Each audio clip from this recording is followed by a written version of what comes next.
सर्वसामान्यांच्या हक्काचा आवाज जागर जनस्थान।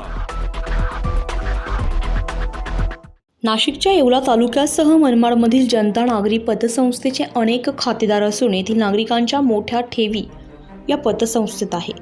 मात्र गेल्या काही वर्षांपासून संस्थापक आणि संचालक यांनी मोठा घोटाळा केल्यामुळे ठेवीदारांना त्यांचे पैसे मिळत नसल्याने ठेवीदारांनी अनेक वेळा पैसे मिळावे यासाठी प्रयत्न केलेत। आज मनमाड येवला येथील सर्व ठेवीदारांनी हुतात्मा तात्या टोपे यांच्या स्मारकाजवळ एकत्रित येत निदर्शने करत ठेवीदार यांचे पैसे मिळावे अशा घोषणा दिल्या।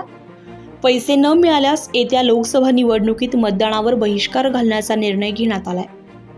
आमची सर्व ठेवीदारांच्या वतीने एकच मागणी आहे की दौलत ठाकरे संचालक आणि चेअरमॅन जे आहे सगळे बोर्ड ऑफ डायरेक्टर तसंच कर्मचारी यांच्याकडे जेवढी काही मालमत्ता आहे यांना मालमत्ता विकून यांना अटक करून आमचे सर्वांचे पैसे व्याजासह वेळेवर त्वरित मिळावे अशी आमची विनंती आहे।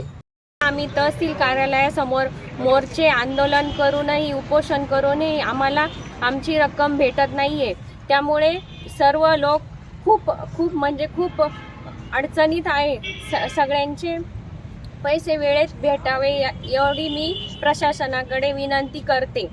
जवळजवळ माझे 12 लाख रुपये मनमाडचे जवळ 4 कोटी रुपये थकलेले आणि बाकीची आर्थिक स्थिती इतकी खालवलेली का मागील 4 वर्षापासून आम्ही फॉलोअप घेतो पण कुठलं याची दखल कोणी घेत नाही। अक्षरशः परिस्थिती खराब आहे का लोक आम्हाला घरून त्रास देतात। अक्षरशः आबादची परिस्थिती खराब होत चाललेली पण सरकार कुठलंही दुर्लक्ष करतं आमच्याकडे।